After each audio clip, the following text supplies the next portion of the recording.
всемирная рецессия, европейский долговой кризис, прочие финансовые кризисы. На фоне этого доверие к государственным валютам сильно пошатнулось. Этот всемирный шторм стал идеальной колыбелью для рождения новой криптовалюты биткоин. С момента создания интернета были попытки создания виртуальных денег, но они не могли решить проблему двойных расходов. Понятие двойных расходов заключается в том, что если виртуальные деньги – это просто информация, то их цифровой ключ может быть скопирован и использован неоднократно. Способ решения проблемы – это проверка цифрового ключа в доверенном источнике. Но если источник один, то он может быть взломан, что требует отказа от единственного доверенного источника. 2008 год. Инновации. Биткоин обходит это с помощью цепочки блоков общественного регистратора транзакций, где каждая транзакция подтверждается обширной децентрализованной сетью компьютеров. Август 2008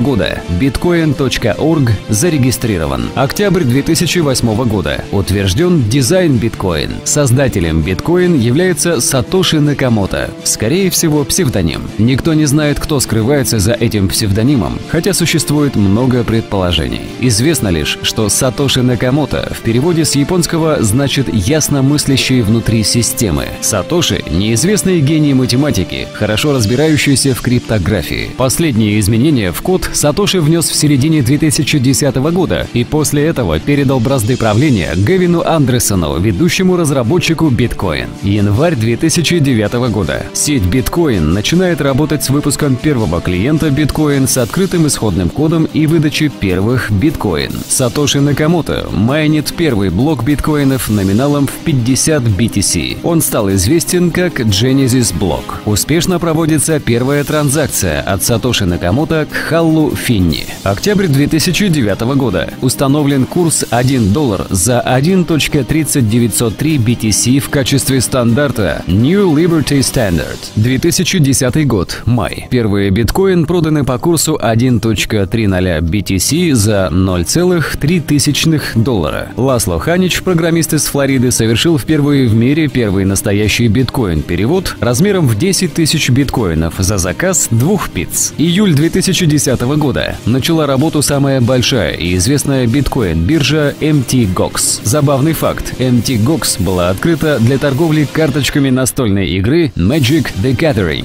Август 2010 года. Обнаружена крупная уязвимость в протоколе биткоин. 6 августа транзакции не проверялись перед включением в журнал цепочки блоков, что позволяло пользователям создавать неограниченное число биткоин. 15 августа уязвимость была использована, и больше 184 миллиардов биткоин были переданы в одном переводе. Спустя час перевод был обнаружен и удален из журнала цепочки блоков. Это была единственная крупная уязвимость, найденная и использованная за всю историю биткоин. Ноябрь 2010 года. Суммарный объем биткоин достиг $1 миллиона США. 2011 год. Биткоин у всех на слуху. Февраль 2011 года. Доллар снимает шляпу перед биткоин, так как биткоин стоит как доллар. Апрель 2011 года. Журнал Forbes публикует статью «Криптовалюта» о биткоин. Июнь 2011 года. Wikileaks начинает принимать пожертвования в биткоин, а рыночная капитализация составила $206 миллионов. Gawker публикует историю о Silk Road, сайте, продающем запрещенные товары за биткоин. В это же время из биржи MTGOX утекла таблица, содержащая 60 тысяч логинов, имейл-адресов, хэшей, паролей. Многие пользователи из утекшей базы MTGOX использовали те же данные для MyBitcoin, популярного биткоин-кошелька, и их пароли взломали. 600 пользователей потеряли свои деньги. MTGOX, крупнейшая биткоин-биржа, производившая 90% сделок по обмену, признала утечку информации. Позже кто-то получил административный доступ и разместил сотни тысяч заявок на продажу фальшивых биткоинов, заставив цены на MTGOX временно обвалиться с $17.51 до 1 цента. MTGOX объявила, что эти сделки будут пересмотрены, и торговля приостановилась на 7 дней. 2012 год. Восстановление доверия. После взломов 2011 года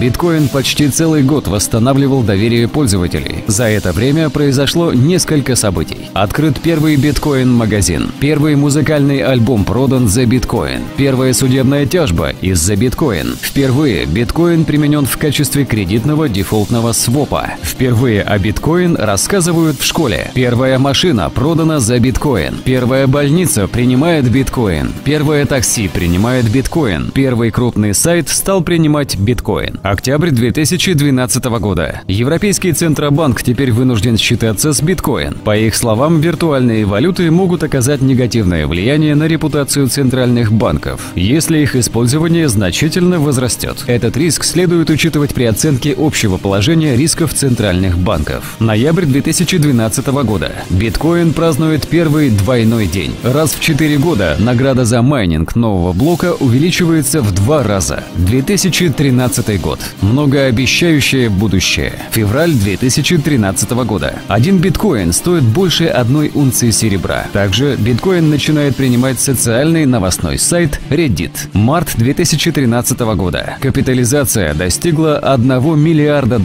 В этом же месяце происходит ошибка в цепочке блоков на разных компьютерах с разными версиями биткоин-кошельков. В результате они не признают блоки друг друга действующими. Это создает разделение транзакций в журнале и дает использовать одни и те же деньги на 2 разные цели. mt.gox временно замораживает средства в биткоин, и цены теряют от 23% до 37%. Разделение было быстро устранено, и цена быстро восстанавливается. А в это время Кипр объявляет банковские каникулы и решает изъять часть денег со средств клиентов. На фоне этого цена на биткоин взлетает. Уже в апреле он стоит $200. Май 2013 года. США замораживает счета mt.gox, узнав, что mt.gox не зарегистрирован в Министерстве финансов в качестве обменника валют. Октябрь 2013 года. ФБР закрывает Silk Road и арестовывает создателя, обвинив в убийстве, а также наркоторговле. В результате цена на биткоин падает, но восстанавливается. Затем становится известно, что ФБР заморозило 26 тысяч BTC создателя Silk Road. Тем временем в городе Ванкувер, Канада, открыт первый в мире биткоин-банкомат. Ноябрь 2013 года. Председатель ФРС Бен Бернанке отправляет письмо Сенату США, в котором пишет, что ФРС не имеет права контролировать криптовалюты. Цитата из письма. «Мы должны придерживаться положительной политики в отношении новшеств, которые способствуют более быстрому, более безопасному и более эффективному денежному обращению». В это же время компания Virgin Galactic анонсировала прием оплаты за космические путешествия через биткоин. Тем временем биткоин преодолевает отметку в $1000 и даже временно стоит больше 1 унции золота. 1 биткоин стоит больше в 300 тысяч раз, чем биткоин на первых торгах в 2010 году. Декабрь 2013 года. В начале декабря 2013 года Народный банк Китая объявил, что запрещает банкам использовать биткоин. Цена на биткоин рухнула до $600, но восстановилась до $900 тысяч.